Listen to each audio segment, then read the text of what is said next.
saya Novi Dwi Amalia. Saya dari Prodi Bimbingan dan Konseling. Saya akan membuat video konseling client center. Assalamualaikum. Waalaikumsalam, silakan masuk.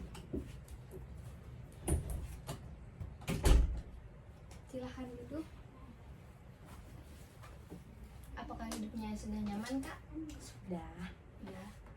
Kakaknya kesini naik apa? Naik ojek. Naik ojek. Rumahnya jauh dari sini ya, Kak? Lumayan. Setengah jam lah dari sini. Emangnya nggak ada yang nganter? Gak ada. Nggak bisa naik motor? Gak bisa. Nggak bisa naik motor. Kegiatannya akhir-akhir ini apa, Kak? Gak ada sih, cuma ya paling ke kampus, pulang. Udah gitu-gitu doang. Kesehariannya gitu aja ya? Iya. Apa sebelumnya kakak pernah konseling? Belum pernah, ini baru yang pertama. Baru yang pertama. Kenal saya dari mana, Kak, kalau boleh tahu? Kebetulan kemarin kan saya nanya-nanya teman saya. Terus teman saya ada yang nyaranin ke ibu. Ya udah saya kesini aja. Kebetulan ibu jadwal kosong kan Iya. hari ini, jadi ya udah saya langsung kesini. Baik, Kak, sebelum kita mulai konseling pada hari ini, alangkah baiknya kita memperkenalkan diri terlebih dahulu. Perkenalkan, nama saya Novi Dwi Amalia sebagai konselor yang akan menangani masalah kakak pada hari ini. Sebelumnya, nama kakak siapa kalau boleh tahu? Fitri. Fitri, biasa dipanggil Fitri. Ya. Kak Fitri. Karena kakak belum pernah melakukan konseling, saya akan menjelaskan secara singkat apa itu konseling. Konseling adalah proses pemberian bantuan yang dilakukan oleh konselor kepada klien untuk mengentaskan masalah klien. Di dalam konseling ini ada beberapa asas. Yang pertama yaitu ada asas keterbukaan, di mana kakak sebagai klien harus terbuka selama sesi konseling ini. Yang kedua yaitu ada asas kemandirian, kakak tidak boleh bergantung pada orang lain atau kepada saya sendiri, yaitu konselor. Yang ketiga yaitu ada asas kemandirian, asas kesukarelaan. Kakak datang ke sini dengan sukarela tanpa paksaan. Yang kelima ada asas kekinian, yaitu kita akan fokus pada masa kini dan masa depan kakak. Yang terakhir yaitu ada asas kerahasiaan, yaitu adalah curhatan atau masalah kakak yang akan luapkan di dalam sesi konseling ini tidak akan dibocorkan oleh saya atas izin kakak. Sesi konseling berlangsung selama 40 menit. Jika waktunya kurang, maka kita akan membuat janji temu selanjutnya. Apakah sudah paham, Kak Fitri? Sudah paham. Tidak ada yang ingin ditanyakan? Baik, Kak Fitri boleh menceritakan apa yang Kak Fitri rasakan yang ingin dibahas pada sesi konseling kali ini. Gimana ya? Saya bingung mau cerita dari mana. Saya takut, terus juga nggak tahu mulainya dari mana. Gak apa-apa, Kak, kakak bebas mengekspresikan perasaan kakak. Saya tidak akan menghakimi dan menyalahkan kakak. Jadi begini, akhir-akhir ini tuh saya ngerasa kayak kosong, kayak hampa gitu. Kayak saya tuh nggak tahu, bingung arah hidup saya tuh mau kemana. Terus saya tuh nggak tahu passion sama kemampuan saya tuh apa, kayak kehilangan minat sama semuanya gitu akhir-akhir ini. Terus juga kayak saya ngerasa kayak semua yang saya jalanin tuh kayak salah gitu. Terus saya kehilangan motivasi belajar juga.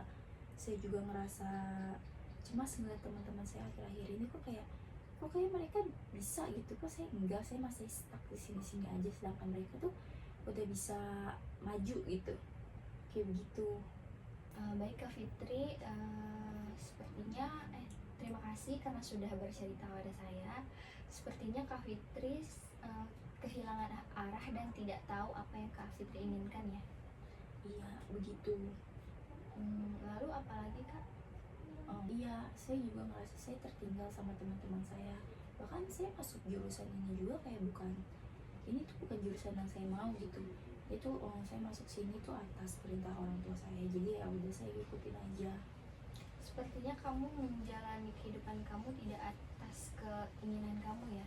Iya, Memangnya kalau boleh tahu kamu mau masuk jurusan apa?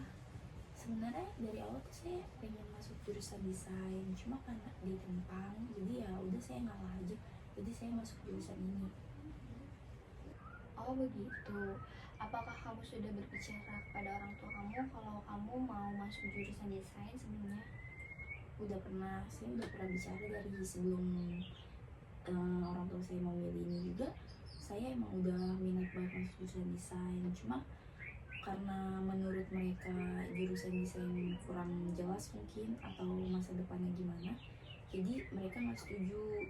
Jadi akhirnya saya disuruh masuk jurusan ini. Ya udah, karena emang itu cuma satu-satunya pilihan saya, ya udah saya nurut aja. Jadi ya udah saya masuk jurusan ini. Jadinya tuh saya bingung, saya jadi kayak kehilangan arah. Di satu sisi saya ngejalanin jurusan ini secara terpaksa, tapi satu sisi lagi saya masih pengen kayak belajar desain atau apapun itu. Kelihatannya kamu sudah menjalani hidup sesuai apa yang orang lain inginkan ya. Sampai kamu lupa sebenarnya apa yang ingin kamu lakukan. Iya, bahkan saya bingung ketika ada orang lain yang nanya hobi saya apa gitu, saya bingung ngejawabnya. Emangnya apa hobi kamu sebelumnya? Hobi saya tuh emang dari awal saya udah bisa desain, yaitu saya hobi ngelukis juga, hobi ya bikin pernak-pernik atau kerajinan tangan lah kayak gitu. Sepertinya kamu ingin mencari jati diri kamu yang sebenarnya ya. Iya, saya pengen mencari tahu siapa saya sebenarnya, bukan cuma ikut arus aja. Langkah yang bagus dan juga berani. Pelan-pelan kita pasti tahu apa yang kamu sukai dan apa yang kamu inginkan. Iya juga ya, mungkin pelan-pelan saya bakal mulai mencari tahu hal-hal yang saya suka, mulai dari hal-hal kecil mungkin. Memangnya langkah pertama apa yang ingin kamu lakukan? Mungkin saya akan memulai hobi saya yang dulu pernah saya sukai, mengeksplor ulang semuanya sedikit demi sedikit lagi, mulai dari awal. Hobi seperti apa yang pernah kamu lakukan sebelumnya? Dari dulu sih saya suka melukis, sama saya tuh suka kayak ngebuat kerajinan tangan kecil-kecil lah gitu. Langkah yang sangat bagus, saya setuju kamu melakukannya. Lalu bagaimana dengan kuliah kamu? Apakah akan tetap di jurusan itu? Mungkin saya bakal tetap di jurusan itu, tapi saya bakal lebih mengeksplor hobi saya lagi sih, kayak yang tadi saya bilang. Mungkin saya juga bakal ngambil les atau ikut-ikut seminar desain yang lainnya atau yang lainnya. Langkah yang sangat berani dan juga positif.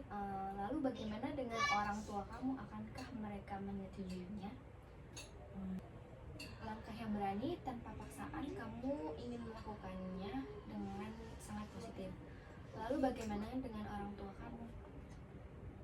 Jika orang tua saya tidak mengizinkan, saya akan meyakinkan mereka. Terus saya akan meyakinkan mereka, saya ingin melakukan sesuatu hal yang saya sukai dan bukan karena paksaan dari orang lain atau tekanan dari orang lain. Langkah yang positif dan sangat berani. Kamu tidak sendirian, pelan-pelan kamu pasti akan menemukan jati diri kamu yang sebenarnya. Lalu ada yang ingin kamu sampaikan lagi ke saya? Sepertinya udah cukup aja sampai di sini. Saya sudah tahu mau ngelakuin apa ke depannya. Mungkin hal yang pertama saya lakuin, saya akan membuktikan kalau saya bisa dan menunjukkan itu kepada orang tua saya. Terus juga saya akan tetap menjalankan kuliah dengan jurusan ini, tapi saya sambil les juga dan sambil menemukan jati diri saya yang sebenarnya. Saya sangat lega mendengarnya kamu sudah tahu langkah pertama apa yang ingin kamu lakukan ke depannya. Lalu ada yang ingin kamu sampaikan lagi ke saya? Udah cukup, saya sangat berterima kasih dan lega telah bercerita di sini. Paling mendengarnya karena kamu sudah tahu langkah pertama apa yang akan kamu lakukan. Dengan kuat dan berani, pasti kamu akan menemukan jati diri kamu. Pelan-pelan kamu pasti akan sampai di titik dimana kamu sudah tahu apa yang kamu inginkan. Kamu tidak sendirian dalam proses ini. Jika kamu perlu bantuan saya, kamu boleh datang kapanpun, hubungi saya, lalu saya akan menerimanya dengan senang hati. Saya juga berterima kasih karena kamu sudah datang dengan sukarela. Ada yang ingin kamu sampaikan lagi? Saya cuma bilang makasih aja. Mungkin kalau misal saya butuh bantuan buat next selanjutnya, saya akan secepat mungkin menghubungi ibu. Kalau begitu saya izin pamit pulang. Nah, terima kasih sudah datang, Fitri. Hati-hati di jalan ya, Kak Fitri ya. Sampai ketemu lagi di lain kesempatan.